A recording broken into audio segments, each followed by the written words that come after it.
Voy a tomar un par de minutos para poner en contexto, porque es probable que no recordemos de qué se trata, porque es una consecuencia de un suceso que pasó hace 21 años. Eh, Entre el año 91 y el año 95, durante la presidencia de Menem, Argentina vendió ilegalmente a Croacia, a Bosnia y a Ecuador armas de manera ilegal. Argentina, dentro del Ministerio de Defensa, tiene entre 5 y 7 dependencias que se llaman fabricaciones militares, que es donde se fabrica material bélico. Argentina en ese momento tenía una especie de veda para vender, porque había unas acciones de paz en esos países, pero de manera ilegal, a través de traficantes de armas, se vendieron igualmente. En febrero del año 95 se descubre de que se habían empezado a vender las armas de modo ilegal, y el centro de operaciones, para decirlo de alguna manera, había sido la fábrica militar que estaba con la sede en la ciudad de Río Tercero, en la provincia de Córdoba, ¿sí? Seguía habiendo maniobras durante el año 95, hasta que cuando se empezó a hacer público de alguna manera en los medios de comunicación, había muchas personas vinculadas al gobierno, entre ministros, el presidente mismo y otras personas allegadas a este tráfico. ¿Qué se decidió? Aparentemente no tuvieron mejor idea de que, para que no queden pruebas, porque ya había personas echadas del cargo, ya se habían iniciado las causas legales, habían intervenido fiscales y jueces federales, se decidió detonar la fábrica, los depósitos donde estaba todo este material que iba a seguir viajando. Había tanta cantidad de material acopiado con la intención de seguir vendiéndolo, que se decidió volar la fábrica para poder tapar las pruebas o confundir un poco a la investigación. Para tener una idea próxima, la ciudad de Río Tercero está rodeando a la fábrica. La fábrica se construyó en el año 41 y estaba un poco apartada de la ciudad, y con el crecimiento del pueblo, la fábrica quedó rodeada de la ciudad por un lado y por el río que le pasa al lado de la fábrica, o sea que estaba rodeada de gente. El predio de la fábrica militar está dividida en dos partes, que es la parte química y la parte mecánica. La parte química es la que tiene productos químicos que fabrica fabricaciones militares para los componentes químicos del armamento. Y la otra parte es la parte mecánica. Según las pericias y las investigaciones, se decidió que la voladura se vaya con todo el material y todos los escombros y todo lo que eso generaba hacia el lado de la ciudad donde vivía la gente, y no hacia el lado de las fábricas químicas, porque podía producir o podía provocar un desastre químico. Entonces la consecuencia menor era detonar la fábrica intencionalmente para que todo el material bélico cayera del lado de la ciudad. Un día común, a las 9 de la mañana, 9 menos cuarto de la mañana, día viernes, plena actividad, una fábrica rodeada de 3 o 4 escuelas. El barrio está tan cerca que en algunos casos las medianeras de las casas colindan con la propia fábrica, a una distancia de 40 o 50 metros de los depósitos de pólvora y de material, como para que tengan una idea del panorama. Nadie sabía absolutamente nada de esto, sí se sabía un poco de que había un problema con el tema de armas, bueno, pero se decidió detonar la fábrica. Hubo una lluvia de escombros y de esquirlas de material bélico y de proyectiles durante unas 3 horas en la ciudad. Las consecuencias fueron unos 10.000 y pico de damnificados, varios barrios destruidos, y hubo 7 víctimas fatales. 5 por alcance directo de proyectiles y 2 por un estrés postraumático, o sea, por un estrés murieron del infarto, ¿sí? 2 personas murieron por infarto. Eso fue lo que mediáticamente se ve en el momento que se hacen las coberturas, es eso, ¿no? Lo que sucede en el momento y las consecuencias que va teniendo todo esto al pasar el tiempo. El material que yo encuentro dando vueltas para informarme un poco del trabajo es solamente lo que viene después a través de las audiencias de los juicios. No se cubrió absolutamente nada más, no se profundizó más en el tema. Se escribieron 2 libros relacionados a las víctimas y otros a la venta ilegal de armas. Pero cuando después de todo este tiempo, no se profundizó más en el tema. Entonces, pasaron unos años, pasaron 10 años y el tema me llegaba de alguna manera porque viví mucho tiempo en la ciudad de Río Tercero. De hecho, soy nacido allí, viví cerca de la fábrica y de alguna manera el tema me estuvo rondando, solo que en esa época todavía no me dedicaba a la fotografía. El interés por la fotografía vino después. Al cabo de unos 15 años después de la voladura de la fábrica, ya empecé a pensar de que en algún momento algo tenía que hacer. Hay veces que las cosas vienen y maduran en algún momento y se hacen. Y el tema me llegó a los 19 años de la voladura de la fábrica, fue en el año 94, cuando decido empezar a investigar el tema para empezar a trabajarlo, ya que el año pasado se cumplieron 20 años. Empecé a trabajar en el campo unos 6 meses, estoy tratando de sacar... empecé en mayo del año pasado a trabajar.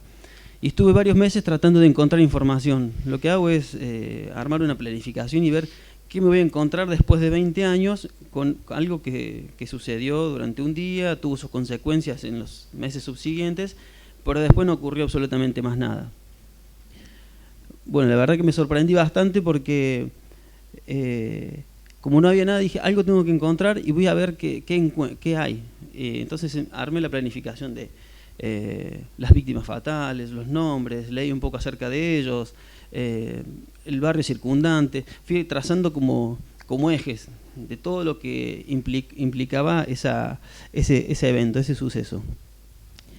Establecí el primer contacto y así fue como decidí trabajar sobre 3 ejes: sobre las personas, sobre los lugares y sobre los objetos, que a las personas los remitían a ese día, creyendo de que todavía no iba a poder encontrar nada visible y que me ayude a concretar una historia gráfica y que me pueda decir algo. Entonces intenté buscar una manera más subjetiva de contar lo que me pasaba, y como eran temas demasiado delicados para muchos, porque tampoco las personas hablaban mucho del tema, entonces costaba llegar a un lugar a donde encontrar cosas para fotografiar.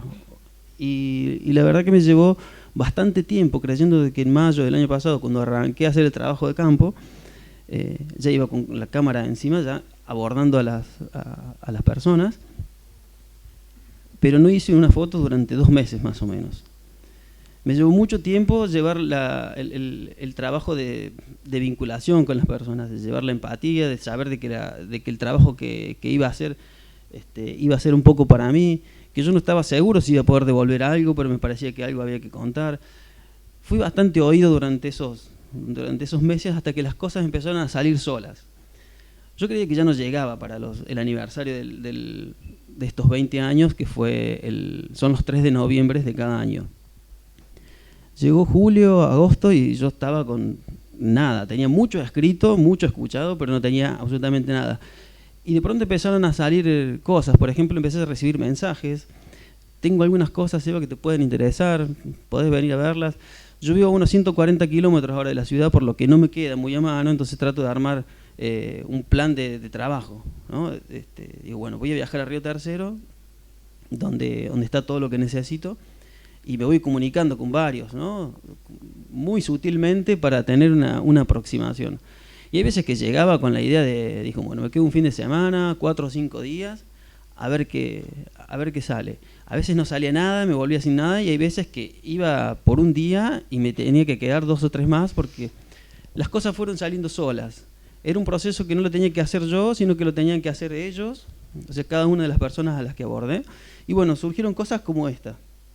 Una chica que se llama Mariana, que el día de la voladura de la fábrica estaba con una amiga, con su amiga íntima, tenía 16 años, y cuando la fábrica detona salen las dos corriendo para ir hasta la casa de su amiga, de su hermana, como para ir a refugiarse. La casa estaba a unas 4 o 5 cuadras de la escuela, y cuando llegan al frente de la casa de la hermana para meterse, una de las esquirlas le pega en la cabeza a la amiga y se muere en los brazos de ella. Bueno, ella me cuenta, dice, mira, el suceso fue al frente de la casa de mi hermana, fue así y así. Después de haber pasado varios meses de charla con ella, ¿no? Hasta que habló de esto. Me dice, tengo una caja guardada con algunas cosas que me parece que te pueden interesar. Y entró a su casa, me invitó a pasar, no había nadie en ese lugar, estábamos ella y yo, y sacó esta caja donde tenía todos los objetos que ella recordaba, que le recordaban a su amiga. Ahí donde yo noté que el trabajo iba por otro lugar, no iba por lo literal, no iba por lo directo, sino que iba por una parte mucho más subjetiva, que tenía que trabajar mucho más desde las emociones, que tenía que trabajar desde otro lugar, como cuáles son las consecuencias que tiene este tipo de crímenes de Estado que nos dejan durante tanto tiempo. Bueno, empezaron a salir cosas. Otros familiares me empezaban a llamar y diciéndome, mira, yo guardo el reloj de mi marido, me mostraban que lo tenían guardadito en una caja, otro me decía, tengo la cajita de música que era de mi vieja, y me pareció que esas cosas que las personas todavía guardaban remitían a ese lugar. Otras personas me hablaban de lugares, o sea, lugares en los que le había pasado algo en ese día y que no volvieron a pasar durante 20 años, ¿sí? Como por ejemplo, ir caminando y ver cuando fallecía alguien, o haber sido las últimas personas que habían visto vivos a algunas de las personas que fallecieron. Entonces, esos lugares me parece que eran determinantes e importantes para ellos. Creo que este trabajo es más para ellos que para mí. Y bueno, y así fui trabajando hasta que llegó la fecha de noviembre y dije, creo que no tengo nada. Tenía varias historias, había podido abrirme hasta otras cosas mucho más literales, como son el proyectil que vimos al principio, ¿sí? Y otras fotos más que se ven como unos soldados, ¿no? Bueno, eso me parecía que tenía que estar, como decía recién Pablo, hay fotos que no sabes si las tenés que hacer, pero me parece que en una edición, dependiendo del soporte y donde vaya esto, me parece que tiene que estar. Esto me parece que dista mucho en cuestiones técnicas y de abordajes con las otras fotos que vimos, como el guardapolvo, el reloj y esos objetos. Esta cosa más directa, más fría y como más literal. Esto sucede a raíz de que mientras estoy en Río Tercero un día, un amigo escucha en la radio de que encontraron un proyectil en una casa. Y con esta idea de no encontrar nada, después de 20 años con la que fui, al contrario, me empecé a encontrar cada vez con más cosas. Pasaba lo siguiente, el día de la voladura de la fábrica, los proyectiles y todo el material tomó altura. Muchas cosas detonaron en el aire, muchas cuando cayeron, muchas se enterraron y quedaron clavadas a la vista, pero muchas se enterraron y se hundieron. El barrio que les digo, está al lado del río. Por lo general, las zonas que están cerca de los ríos tienen un territorio bastante húmedo, una tierra bastante húmeda y blanda. Entonces los proyectiles se enterraban y no los veía nadie. Bueno, es un barrio en el que no estaba muy poblado, que había muchos lotes baldíos, pero empezó a poblarse. La gente cuando hacía los cimientos o cavaba los cimientos para construir las casas se encontraba con proyectiles enterrados. O un placero, por ejemplo, en uno de los casos, estaba haciendo un hueco para poner un árbol y se encontró con otro proyectil. Y la verdad que me dejó helado. Entonces empecé a indagar por ese lado, a ver a dónde voy a llegar. Fui a la policía, empecé como a dejarme llevar por el tema, por todo lo que iba pasándome alrededor. Llegué a la portería de la fábrica, me contaron de que ahí había un grupo de la Brigada de Explosivos de Córdoba, que hace unos 3 o 4 años que está todos los días ahí postrada esperando que de la policía le avisen, encontraron otro. Entonces sale la brigada de explosivos, cerca el lugar, hace el pocito, lo saca, el proyectil. Los proyectiles se pueden encontrar de todas las maneras inimaginables para ellos, desde el proyectil entero que está a punto de explotar o hasta un pedazo, en todas sus pasos. Entonces, al estar tan delicado, tienen dos procesos. Uno que, si no está delicado y no está inestable, se lo lleva directamente a un depósito, ¿sí? Ahí hay apilado 16.000 proyectiles que encontraron inestables, ¿sí? Después de la voladura. Y hay otro lugar, que es una cantera, donde en una de las fotos se ve como una explosión, como un hongo blanco que parece un copo de nieve, anda un poco más arriba. los proyectiles que están muy inestables y que corren riesgo de ser trasladados, se los lleva a una cantera que está pegada a la fábrica, que la cantera le presta el espacio, entonces hacen un hueco, meten el proyectil y lo detonan. Esos 2 soldados que se veían por ahí hace un ratito, son soldados que están preparando el territorio para hacerlos detonar. Entonces el tema se empezó a abrir. Dije, bueno, llega diciembre, voy a parar un poco. Ya había mandado notas y permisos al Ministerio de Defensa porque me parecía que uno de los lugares que tenía que ir era el lugar donde había sucedido, donde había arrancado todo. No sé por qué, pero me parece que había que ir. Sigo insistiendo con esto, que hay veces que la reportería gráfica te ayuda a resolver muchas cosas en el instante y muy claras, que es a lo que le agradezco de haber trabajado en medios y en caliente. Pero después cuesta tanto sacarse esa manera de laburar, que ando como en esos dos espacios, en trabajar lo subjetivo, como estos planos de detalles, y con esta otra cosa mucho más literal y clásica. Creo que mientras más fotos haya, mejor, como decía recién Emi, estamos charlando y me decía, mientras más fotos haya, mejor, que no falten. Entonces, voy por ese lado, por lo literal. Llegó diciembre, tenía un poco de material y dije, me parece que esto tiene que cerrar, al menos en un homenaje a estos 20 años de este trabajo. Y llegó 2016, envié las primeras 9 fotos, son las que yo mando a la selección de la muestra, y todo el resto de fotos son las que fui descartando. Pero hay otras que las generé este año, porque me llegaron las autorizaciones de los permisos para entrar a la fábrica en febrero de este año. Entonces me pareció que meritaba seguir trabajándolo. Y que son las 3 últimas fotos, creo que se ven algo de las ruinas del interior de la fábrica, que eso es el lugar. Ahí va. Sí, son las 3 últimas fotos. Hay otras cosas más, pero este fue el lugar donde se provocó la primera voladura, o sea, la primera detonación. Fueron 3, en 3 depósitos distintos, y recién lo pude continuar este año. Entonces, creo que el trabajo sigue, me quedaron varios frentes abiertos, muchas personas con las que seguir conversando, muchas personas que me costaron mucho más que otras para poder abordar y que me puedan contar cosas.